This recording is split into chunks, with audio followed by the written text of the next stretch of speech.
Good morning. Good morning.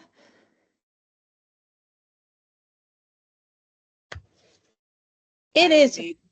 Hi.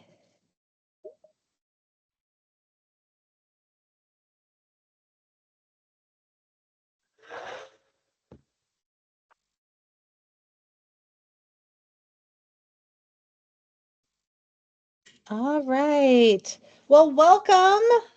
We might have a couple more jumping on here or there, so I'll let those in as they come. But thanks for joining me today. I am Casey Webster. I founded My HR Extension. It's been almost 2 years already, so time is flying by. And I really appreciate everyone jumping on today to talk a little bit about HR initiatives and how to create an HR strategy that aligns with your company's goals. So what we are going to do today is go through a 11-step process. And as we go through, there is a Q&A section, so feel free to throw any questions that you have in there as you're thinking about those.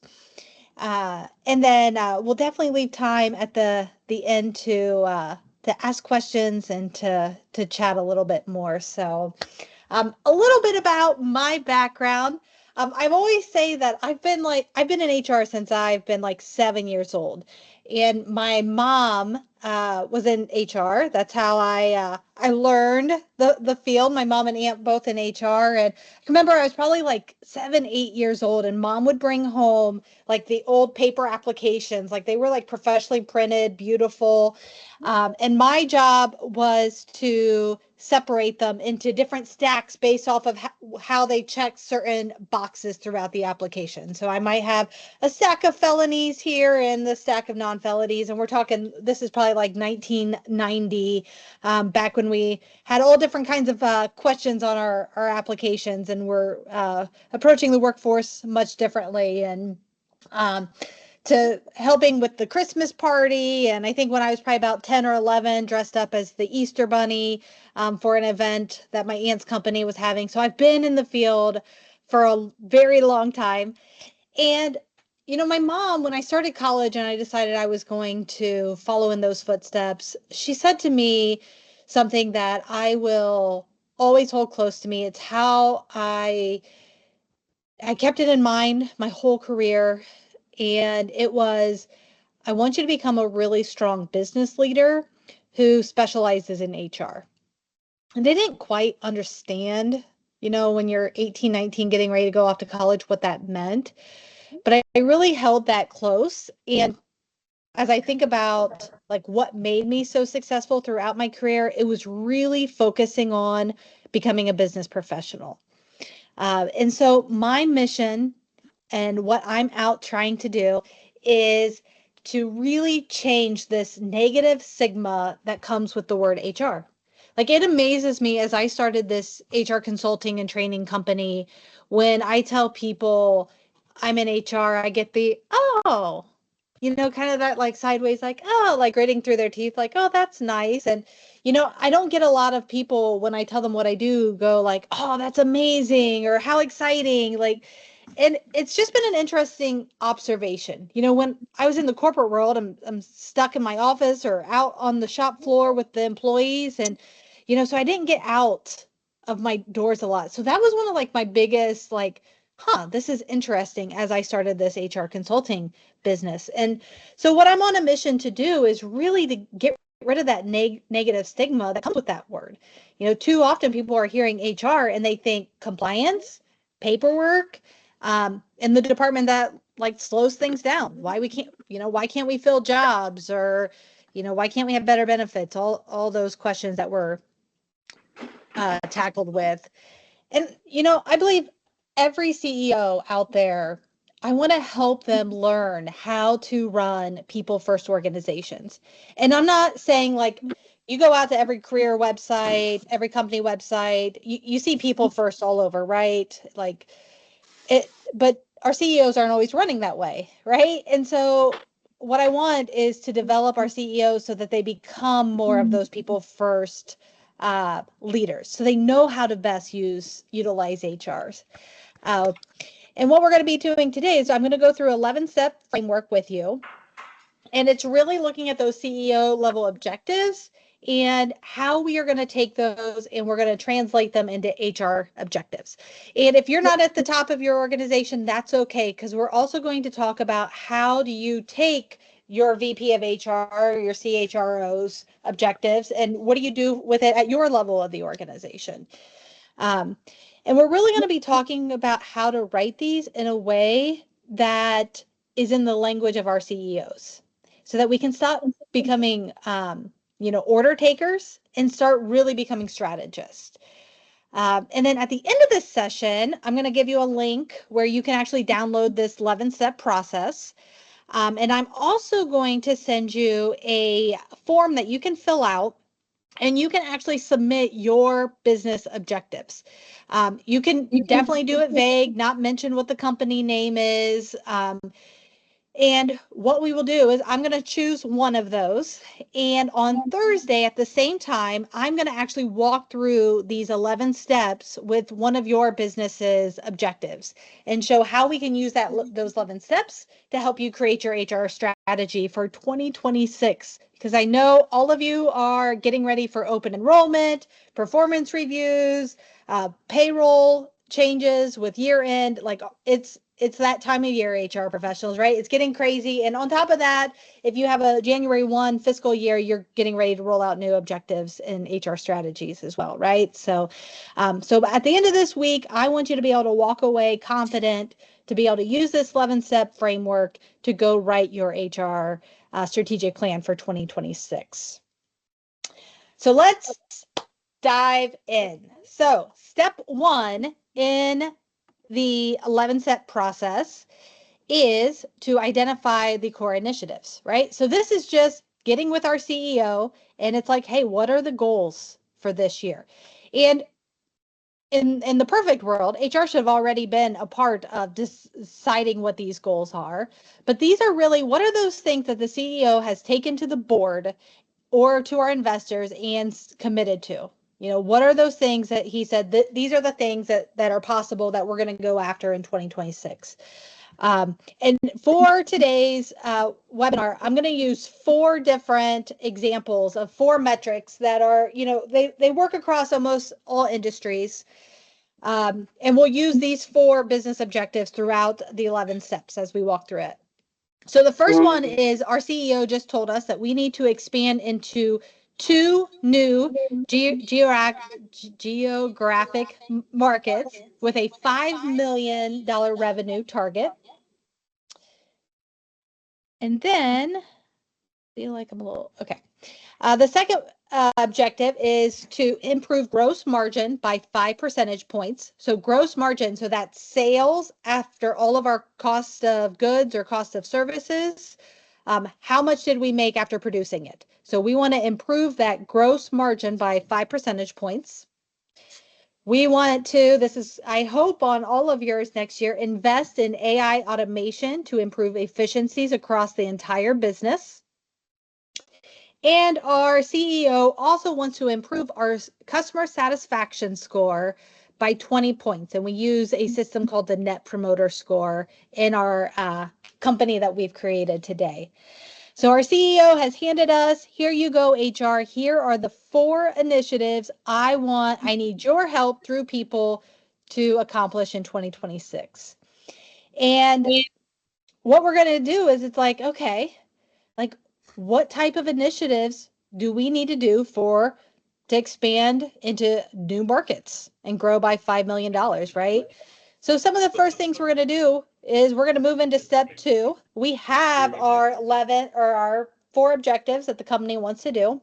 And you'll notice that I did not say anything about the CEO said, we want you to reduce turnover or improve employee satisfaction. Those are very typical and easy for HR professionals to grasp. But for us, being that elite HR professional group, we are looking at how do we take the business objectives and translate those into HR objectives. So that's why I've stuck to more business examples in this webinar today. So step 2, we are going to map out our key stakeholders. So for an example, the first one we said we're going to expand into 2 new markets and we're going to grow revenue by $5 million. So who do I need to go talk to figure out how in the world is the company going to do this, right? So one, I'm going to go to marketing, right? Because they have to put together the go-to market plan. I want to understand how they're going to be generating leads and how are we going to move into something that we've never done before. We're going to want to talk to sales, of course, our VP of sales or our chief revenue officer. How are we going to hit this? Do we have anybody that knows these markets? I'm going to want to talk to customer service. They're going to have a lot more orders to input, right? If we're going to increase by $5 million. So I'm going to talk to customer service to understand, are there going to be any constraints from them from a people standpoint? And then operations, they've got to put out $5 additional million. And so I need to understand from an HR standpoint, how is operations going to ship additional product next year? For improved gross margin, when we want to improve that, I might, go talk to our CFO to understand deeper the financials and what we're trying to do here. I'm going to want to talk to operations and understand, what are we trying to do? Are we trying to reduce waste? Are we looking at labor hours, warranty issues, purchasing? How are we buying stuff in? Logistics, how are we getting it out the door? Invest in AI was our third initiative. There, we're probably going to want to talk to IT, our chief technology officer, maybe talk to some of the other departments throughout the organization. And then the fourth group or that fourth initiative is to improve customer satisfaction, that net promoter score. So, talking to marketing, talking to sales, what kind of feedback are you hearing from our customers, talking to operations. So I see the comments about not being able to see the slides. I do not have any slides. I'm just talking today, but after this, you will get all of this. I'll put the link in the chat at the end, and you'll also get an email with all of this information. So this way, if you're driving or just tuning in, listening, it's just the audio today. Okay, so I've got my list of people that I need to go talk to understand, okay, how are we going to hit these 4 business objectives? And as step 3 is, we're going to go in and we're going to define those. We're going to fill in the gaps. This is where we're talking to our leaders. We're asking them questions and we're finding like what needs to be done. Like, what is it? How are we going to hit these targets? And our business leaders, they already know. They've been thinking about this for a long time. They probably went to our CEO, our sales team. They probably went there already and said, hey, we really want to move into these new markets. And this is what we think that we could get out of this market. So there's been a lot of conversations that have already taken place. So we want to go fill in the blanks, learn what we, from those conversations that we weren't a part of, right? And so I might go talk to let's see, what was the first one? So the first one was improving or we're moving into 2 markets. So when I go talk to marketing, it's like, do we have somebody that understands the markets? Do we have the right training in place to go train our sales reps to understand this new market, the nuances? Do we have the right literature in place for the place? And do we have the right skill set to do this? When I go talk about improving gross margin with our operations team, I might be asking things like maybe they come to me and they say, hey, we're really going to be working on warranty this year. That's what's really hurting our gross margin, and I'm going to want to understand, are we staffed in quality? Do we have enough people? Do we have the right equipment and tools? Do we have the right training? Why are we having these warranty issues? Is it something on the line? Is it because we're understaffed? Maybe our operation says, nope, it's labor costs that we're really going to be focusing in on, So then I'm going to be thinking, okay, are we filling jobs fast enough? How much overtime are we working? Is it cheaper to work overtime or hire more people? What does that look like? Maybe they say, nope, it's overtime. Our people are burnt out and that's why we're having warranty issues or quality issues. And so then it's like, okay, what kind of cross training does HR need to help with? Is there better workforce planning? Do we need to are there demand spikes maybe around Christmas if we're doing more consumer products and we need to bring more people in during the holiday season and ramp that up quicker? So we're trying to uncover how can we help our business leaders meet their goals through people. So then once we've had all those conversations, we've taken a lot of notes. I'm a big AI fan. If you can record, if people are okay with you recording these conversations, even better, because you can go back and re-listen to them, throw them into AI, summarize them. But then we're going to move into workforce planning. So we just got done like, okay, what needs to be done? And workforce planning now is, okay, how do we do this? How do we actually get people in the right seats and trained so that they can actually execute our plan? Sorry, I had somebody in the waiting room I was trying to let in. I think they got in. Okay. So in this step, what I'm going to do is I'm going to start thinking about those critical roles. When I think about the revenue increase and I'm talking to sales, it's like, okay, are we going to move current sales professionals that we currently have into this new market area and say, and we're going to backfill them? Is this going to be a development opportunity for an internal person to move into this new market? How would that impact their compensation plan and their bonus structure because they are elevating? Maybe I'm asking the question, do we want to hire outside for this expertise? How long would it take us to train this person? If we look at our past sales reps, I can pull when did they start and then ask the sales manager, what month did they start consistently hitting their sales budget? And I can do the math between those dates on a couple people and get a ballpark of how long is it going to take us to train somebody on our products or our services to go and build out this new market. And so if I find, well, it takes us 5 months to get somebody really onboarded, that tells me when do I need to start the recruiting process to find this person. Maybe they say, we need to hire these people completely outside or we need backfill. So these are all things we're trying to uncover during these conversations.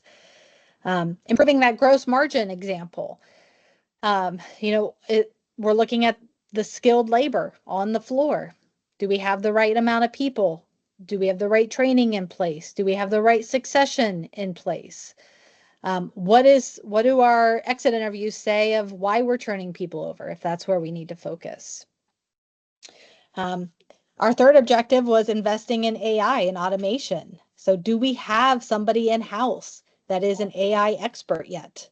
Do we need to hire that? Do we need to create champions across? This one, really big in change management, right? Every single company is going to need a lot of change management when it comes to AI.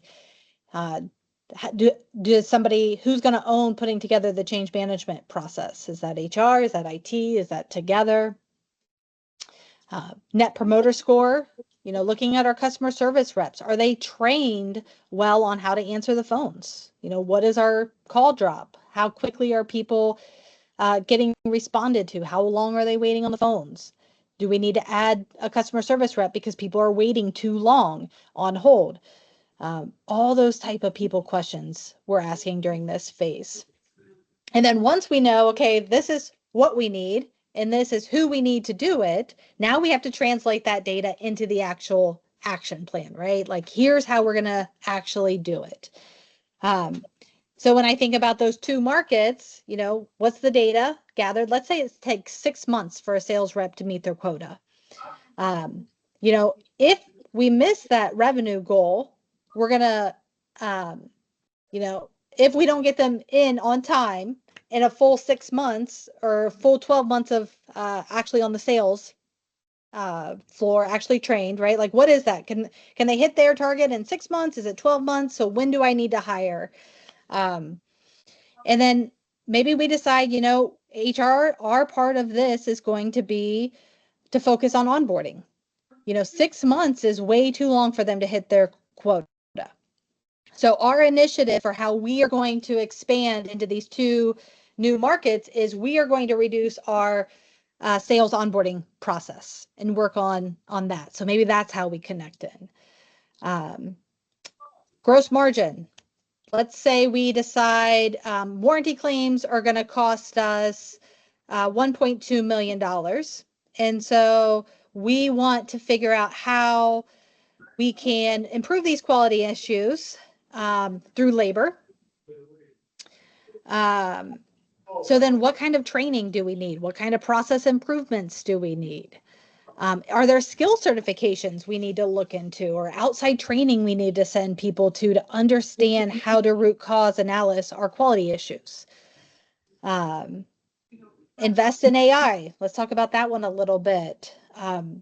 Maybe we decide we're going to automate our invoicing process. Is to eliminate 5 clerical roles. And so, our questions are going to be like, what are we going to do with these 5 roles? Can we reemploy them into the organization to do more strategic work? Will we work them out of the organization through attrition? So those are the type of things that might be found on our strategic plan around AI is like, what do we do with the workforce as we are freeing people up? Because at the end of the day, we might want to eliminate some jobs, but we don't want to go wipe out our workforce through AI, right? And then improving that net promoter score. Maybe it's customer wait time is killing our satisfaction. So maybe we're going to improve our capacity in our customer service department by improving their training, giving them additional training. So how can HR redesign our customer service training in order to improve customer satisfaction? So then moving into step 6 of our plan is leveraging AI. So we have a lot of work ahead of us, right? In HR with, helping all these different business initiatives go through. And so one of the things I wanted to throw into the 11 steps is how can we use AI to really free up HR's time so that we can be more strategic and we can actually focus on these things. So as I'm building out my plan, I'm thinking about, okay, so if I'm going to expand out to new markets and increase revenue by $5 million, maybe we're going to need new job descriptions for these new market sales reps. I can use AI to output job descriptions much faster than I could in the past, right? Maybe I'm going to use it to help me source for these new sales reps in this new market to figure out because from an HR standpoint, maybe we've never recruited in this market before with somebody with this expertise. We got to get our knowledge up. Maybe we're going to use AI to research that market and understand, are there organizations or associations that have job boards that we can post to? Are there conferences that we should go to that maybe people are looking for jobs within that market? Improve gross margin by 5%.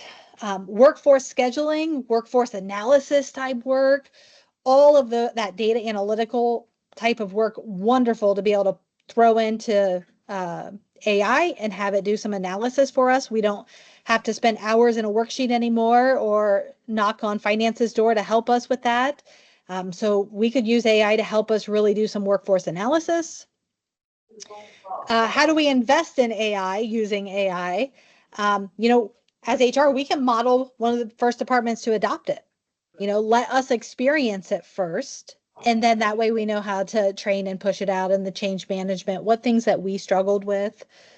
And then when I think about the net promoter score, as we're getting in customer feedback, we can use AI to help us organize the information, put it in themes, look for trends. We can use it to build our training for our sales reps as we are wanting to reduce that onboarding time. We can get the previous training that we've done before and throw it into AI and have it help us design better training to reduce that time. So how can I use AI to help me be successful? And I want to build that into our plan. And we get stuck with so much administrative burden that I think it's important that we show how we can use AI strategically, because at the end of the day, AI is not here to replace HR. It is here to get rid of our administrative burden work so that we can spend more time in the business really working on these types of initiatives that we're talking about today. So then we move on to the next step in our 11-step process, and this number 7, which is assess the resources. So now this is our chance to look in our own doors within HR. So this whole time we've been talking about the business initiatives, but now we're actually going to talk about, do we have what's in HR that we need to execute this? So do we have the right resources? If I'm having to design a lot of new training or to reduce onboarding, do I have somebody on my team that is trained to do that, that knows how to design good training? Do I need to outsource that? If we're going to be adding a whole bunch of new sales force, do I need a full-time recruiter now? If we miss our sales goals, we can do some analysis around what would a full-time recruiter cost us versus what if we miss this goal. And so real easily we can sell the value of bringing in a $60,000-$80,000 recruiter. Or maybe there's certain roles that we say, nope, we don't have it internal and we don't want to build it out internal. I want to hire a third-party recruiter because we want somebody within that market to go after specific talent. And so that's something that's going to come out when we're assessing our resources. Maybe as we're going through this, we find that we've been collecting paper applications still, or we don't have an applicant tracking system. And we say, hey, if we could put in some new HR technology, we could cut back X amount of time, and that would allow us to focus on reducing gross margin, or how are we going to move into these new markets? So this is our really time for us to look at us. And I think this is like one of the main key differences of when you look at, the majority of how HR professionals write their strategic plans versus this plan is a lot of strategic plans in HR, they look at HR first and they say, well, we need a new performance review system and we need a new employee satisfaction survey technology. And we need all this stuff to free up our time so we can be more strategic. And in this approach, we're doing it the opposite. We're saying, okay, here's all the strategic things we need to do. Hey, and in order for us to do it, we need some of this freed off of our plate, because here's the value that you're going to get if you allow us to free up some time in HR. So I think a lot of times when we go to them first with our list of things that we want to do within our departments, if we don't connect that back to the business, it's kind of like, yeah, okay, that's nice. But, or yeah, that's nice. You can have less administrative work and you can be more strategic, but strategic in what? Strategic, like, what are you going to do with that extra time?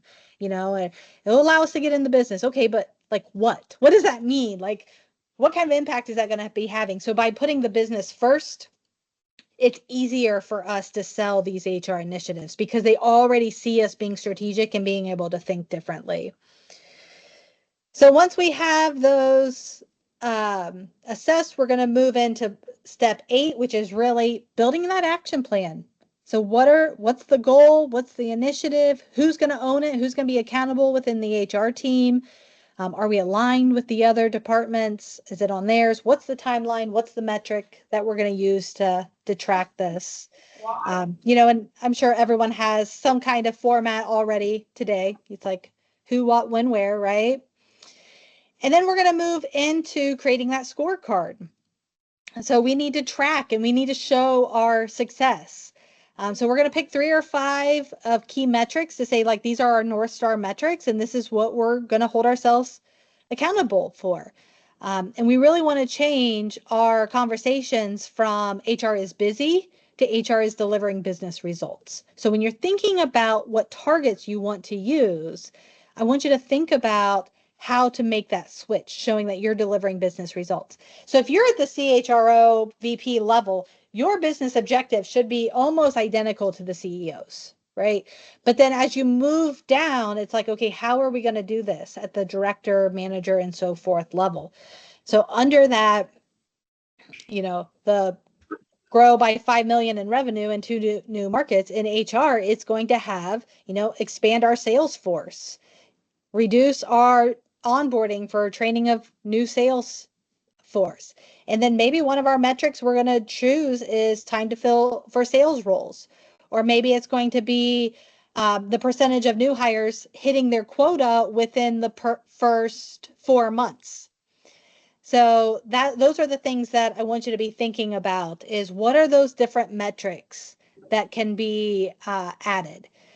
Improve gross margin by 5%. So maybe that's warranty related to turnover, or maybe it's like a rework cost that we're going to calculate, or maybe it's overtime hours per employee. When we think about investing in AI, maybe adoption rate to the new tech, maybe it's savings that we have, percent of employees that have been reskilled or redeployed as well. And then also from a net promoter score, what about like average service response times or first year turnover to cost of customer service reps? Okay, just checking my chat, make sure everything's going on. Turn on captions. I'm not sure. Let me see if I can. There's a quick way to do that.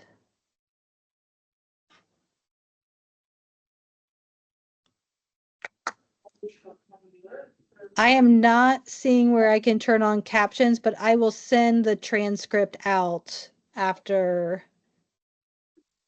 Maybe this will do it. Apply. We'll see if this does it. If not, we'll have the transcript sent out as well. Okay, so now we got our metrics. Step 10 then is we got to communicate across the organization what we're doing. We're going to tell the rest of the executive team what we're going to be working on. And what's really cool about this is if you do it right, your business leaders are going to be the ones sitting with you at that table in front of the CEO, selling your strategic plan with you, because they're going to understand without HR doing some of these initiatives, how it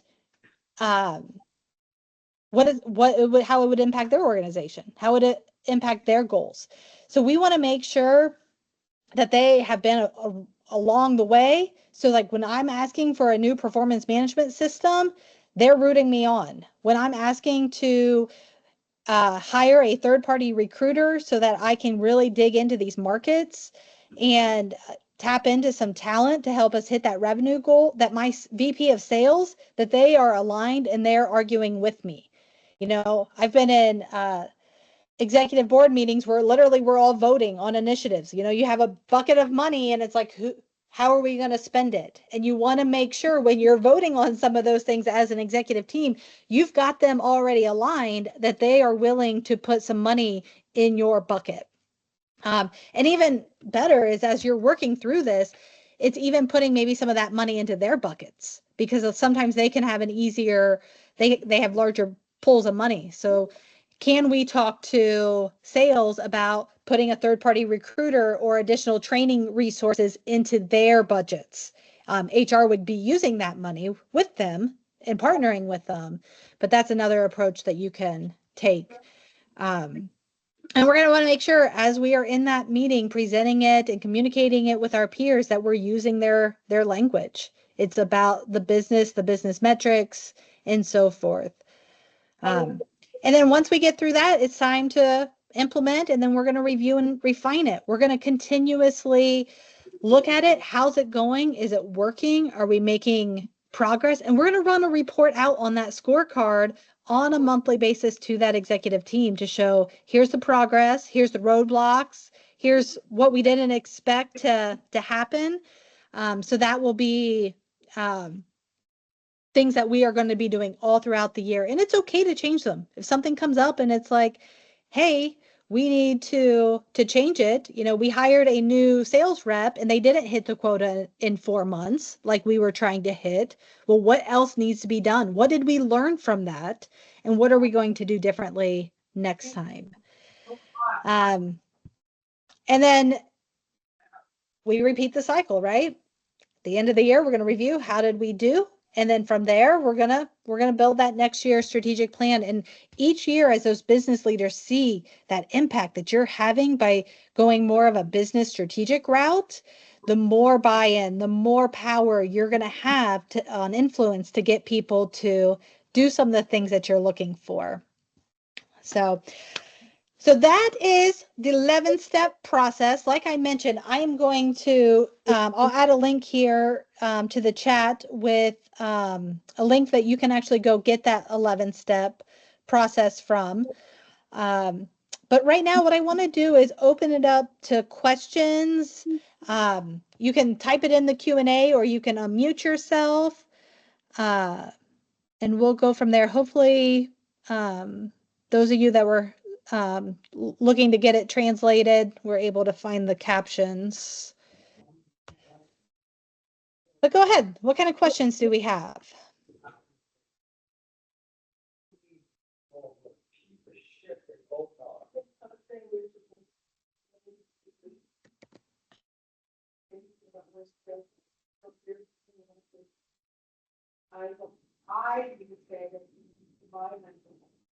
So what AI tools have you implemented in HR for automating processes? So I personally use AI for, there's not really much of anything I do without it, unless if it's, of course, super confidential. But a couple things, like I'm working on a strategic plan with an organization right now where I'll record a lot of the conversations. I mentioned this earlier, and I'll put it into AI and have it put together different themes that I'm hearing across a bunch of managers. So I've used it to help me organize and automate the feedback that I've gotten from, whether it's like manager sessions or if I'm having one-on-one with employees and I'm trying to look for themes. I use it to build out the scorecard. A lot of times I will throw a whole bunch of turnover data in there and then even say like, okay, I want to implement this training. What do the stats say of how we could impact turnover? What would that cost be? And help me create like, what are the metrics that my CEO would be looking for? And then I like to put those things back in and say, okay, look at my business strategy through the lens of my CFO. What holes is he going to poke through it? Now look at through the lens of the CEO. How is she going to poke holes in it? And then I'll tweak things like that. We've done it for workforce planning, building out different automations of understanding when people will be off and when we will need to start hiring somebody because of upcoming retirements. So we can build out systems where it says, okay, if we know it takes us, say, 4 weeks to recruit, it takes us 6 weeks to get them up and running. What date do I need to start recruiting to have somebody up and running and trained before retirement date? So I've seen some automation done like that, all the way to the extreme of where I've seen AI bots actually doing first round interviews. I think there's several companies that have implemented things like that as well. So how can you apply this if you're not in the managerial positions? So I think this is a great question. And I will say, like, what I went through today is exactly what I did even when I was at the lower levels. And honestly, I did it to a level that was probably even better than what I was getting from the VP of HR. So what I would go is, a lot of times our HR objectives, honestly, coming down from the VP level were vague, or there wasn't a lot of meat there, to be honest, in just my career journey. And so what I would do is I would go sit down with whoever my business partners were. So if I was supporting operations, if I was supporting engineering, and let's say I was supporting engineering, I would go to them and say, those people that I work with on a daily basis to help them fill their jobs and train their people, whether that's the director of engineering, the engineering manager. And I'd say, hey, what are your goals for next year? And if they say, hey, we're going to be launching a new product in May, then I start asking those same questions like, are you staffed? What would happen if your lead engineer resigned? Do we have someone cross-trained that could step in from a succession planning standpoint? And I would start building out my objectives through that. And then I would connect them all the way to the CEO's objectives because a lot of times the CEOs are publishing those for everybody to see, or they have a big town hall at the beginning of the year and they say, here are the things that we're going to be doing, or here's my top 5 pillars. So even if I couldn't get those from the people above me within HR, I would pull those from whatever resources, or I'd ask operations for them. Like, hey, what's the CEO asking for this year? Like, I did anything I could to figure out how I could connect into the business. And then I wrote my objectives as though I was at that executive senior level, but then connected into each one of my departments. Like, hey, I need to have a succession plan put in place for our engineers because we don't have somebody ready if Joe was to resign and we've got this product launch in May. Or if I go to operations and I find out that we're having a lot of quality issues, same thing, like, how can I support my business leader with their objectives that they're trying to obtain?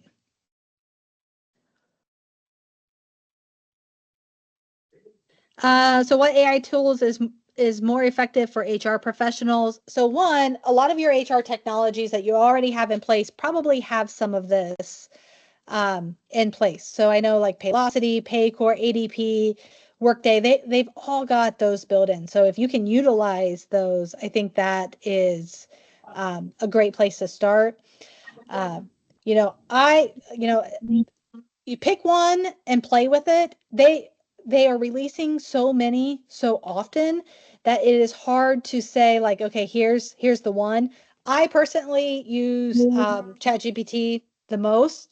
I've tried Claude, I've tried Perplexity. They're all great. I just, for whatever reason, my mind hasn't shifted. I just continue to go to ChatGPT, and I've started to build out my own bots within there and those assistants to help me actually like go do some task.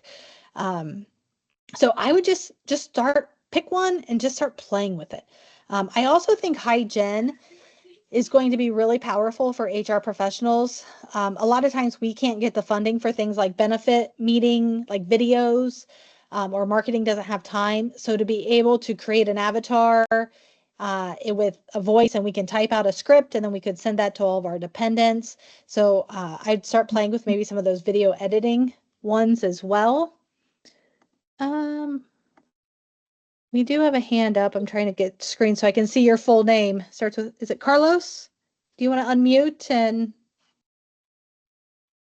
Hey, Casey. Well, Hey, first of all, thank you so very much for your generosity. Thank you for arranging these calls. Fantastic. I couldn't agree more with the framework that you provided. I think it creates consistency and totally makes sense to me. I just wanted to mention, building on your previous comment, before we create the plan in HR, I think that we also have a very powerful lever, which is similar to stakeholder management, but directly with the CEO, which is aligning, making sure that we align the whole organization before creating our own HR plan. And that's performance cycle, right? I think that HR should fight for owning that process, meaning goal setting. And I think it's useful to create shared goals. And a big percentage of the shared goals of the senior leadership and cascading down to other levels connected to variable compensations, I think that that's a very powerful level. If we do that directly with the CEO, we make sure before creating specific plans for every functional area that the whole organization is aligned. Yes, there's a ton of stakeholder management to do that. We need to become trusted advisors for the CEO. But in terms of company-wide goals and creating shared goals with as many stakeholders as possible, I think creates the right context, let's say, for executing this brilliant plan that you suggested, Casey. Just building yeah. on that.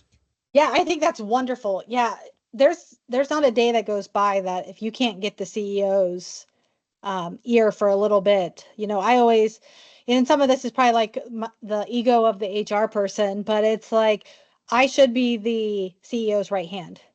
You know, I'll take like a level bench with the CFO, even though I think we should be higher. But um, it's how do we, yeah, if we can have them aligned, they're going to help us sell it as well. And, understand like we look at things more than just engagement numbers and, how many trainings have been completed. Like we understand how it's impacting the organization and we can speak in their language. Okay, so next hand up, if you want to go ahead and unmute. Trying to flip screen so I can see who it is. Zanabi? Hi, this is Dana. Hey, what's your How are you? question? Good, how are you doing? I'm doing great. This is basically my second session, and I really want to ask you one thing. As I'm working in a software-based company in Pakistan, and obviously this is a very great session, like you're describing the HR in a strategic perspective rather than administrative sense or a very proactive approach. I really want to ask you one question, which is like, what do you think the most powerful HR initiative that transform business performance, especially in the software or IT company? Yes. So for you, I think it's AI, AI, AI, AI. Because when you're in the software industry, if you're not in AI and you're holding back, like you're going to be the next VCR company, right? Or the next one, cassette tapes that no longer exist. So I think for you, it is figuring out how to use AI. And I actually went to a conference a couple weeks ago, and it was like it highlighted HR professionals that are using that are just doing really innovative work, and they were practicers of HR. They weren't sales reps, and they were even showing how they were starting to build their own code in AI through different and of just having like conversations with a manager when they're getting ready to hire. It was like they would talk to this bot that this lady had created all on her own. She was a HR person, no IT background, but figured out how to get an AI and start asking questions and playing around. And so now a hiring manager can log in and say, I need to hire somebody. And the bot will say, do you have an updated job description? No, and then it will send them, here's the last one that we had.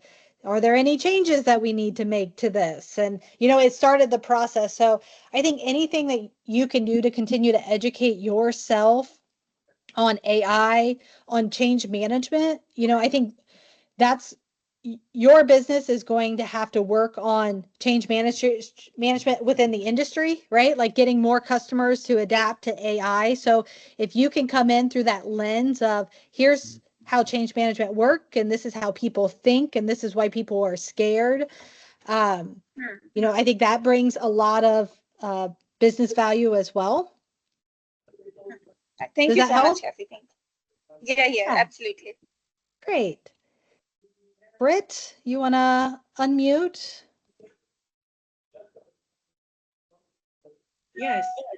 Thank you for the discussion. I had a question around if you have any kind of toolkits that you recommend, like for certain departments, whether that's finance, here's some good questions, or engineering, or like kind of like a data package whenever you're thinking about structuring it by department, which you had mentioned earlier. Yeah. I hate numbers, but I love the data story piece. So if you have any just like frameworks or toolkits of like maybe like a baseline and then like a middle ground, and then if you're going deeper, like what that could look like. Yeah.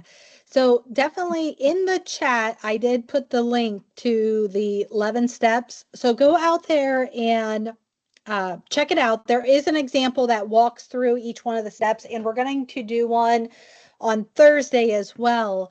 But that's definitely something I can add to my list to add into our community that we're building out of those great starter questions, or even break it down for like we did earlier, like gross profit, like what am I asking operations? What am I asking finance? What am I asking purchasing? What am I asking logistics? But yeah, I think that would be a great thing that we could add into our community. Perfect. Thank you. Thank you. Awesome. I'm gonna jump over to the chat. I need this 9 questions. Yep.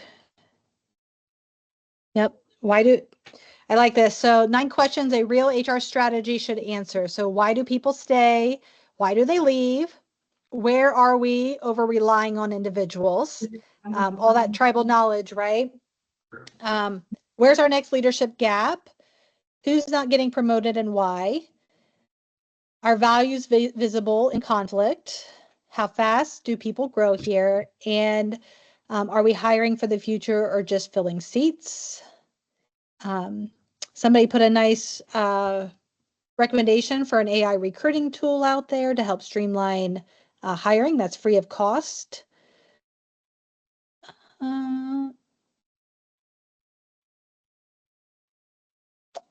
Copilot. I know a lot of people probably have started to play with that in Microsoft.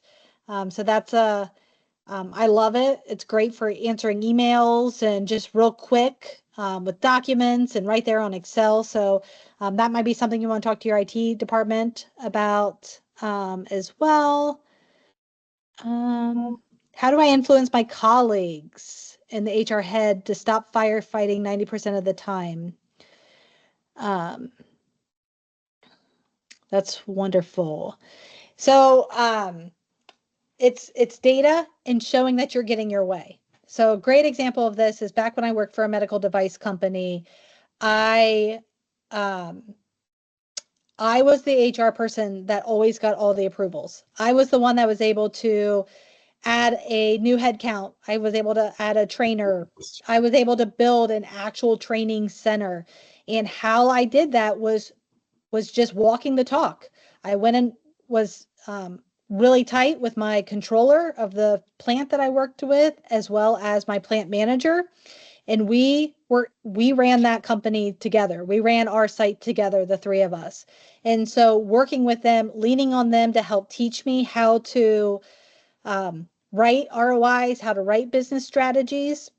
And then the rest of my department, as I was getting things approved through operations to build a new training center, or I got an HR headcount approved through operations, not even through HR, the other people started like, how is she doing that? So I think you have to walk the talk and show how it's done. Let me see. Britt, do you have another question or is your hand? Nope. Okay. Just want to make sure. Let's see.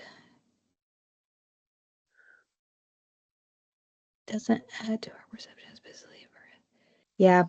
Yeah, that's probably one of my biggest pet peeves, Amy, is when somebody will be like, I went into HR because I'm not good at math. And it's like, I'm not great at math either, but if we can't figure out how to do it or find the resources, that's why when I mentioned earlier that example at that medical device company, like me and the controller were best friends. We would meet once a month early in our career, and he would go through the financials with me, and then I would go over some kind of HR topic with him, like what is FMLA or how do we do market data for compensation, and we were each other's like mentors.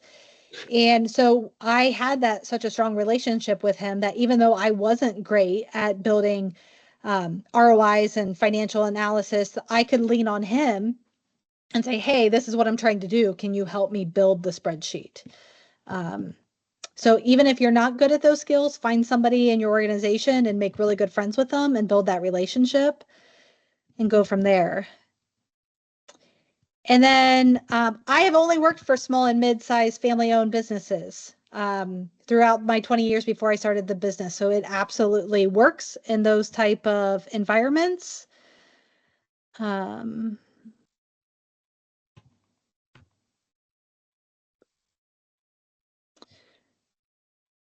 Push use, yep.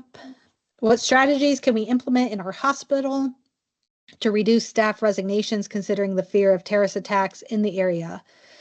So that's a deep one, right? Like that's a whole nother side of HR, thinking about how to reduce that staff resignation.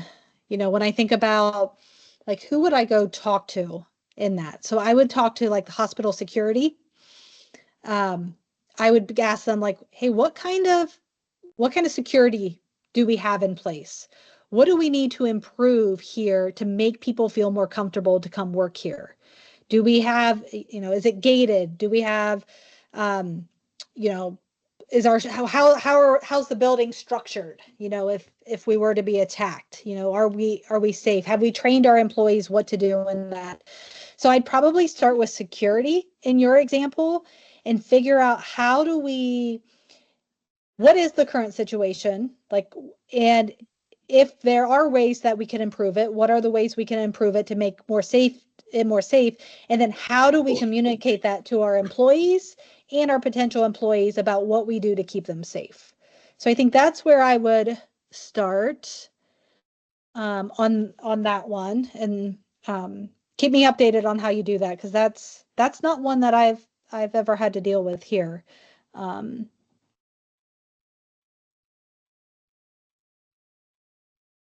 Yep, great. Heavily on team building, company-wide conferences, networking. How can we implement similar practices within the U.S. workplace culture to ensure teams feel connected, support one another? Yeah, this is interesting about the European companies. How it feels like from, outsider looking in, that the Europeans have a much stronger grasp on really focusing on people and culture. And I think some of it comes to there's not as much compliance. Here we have compliance, like we have laws to tell us to be nice, pretty much, right? Like we can't fire pregnant women. It's kind of like we have to have a whole new special law for that, right? And now it's more reporting and more training and, all for something that's just common sense that we should know, right? And so for me, I think this is our opportunity in the US in using AI to eliminate as much compliance work as possible through automation, having it do our reporting, types of things, helping us do our narratives, if anything that we need to submit, so that we can reduce how much time we're sitting putting together compliance reports and doing compliance training versus actually being able to do some of the people and culture stuff. So from an AI standpoint, I would focus there first, is how do I get all of this compliance administrative burden off my plate, or get it outsourced? Find a company that is really good at the compliance piece and get it off of HR's plate so that you can be fully people and culture.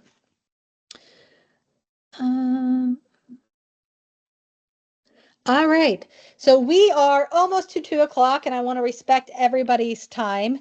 I'm also going to, so in the chat, you have the 11-step resource, and I'm also going to give you a second link. And on Thursday, we are going to walk through these 11 steps again, but we're going to use one of your business objectives. So if you click on this link, it's going to take you to a landing page and you can submit your business objectives.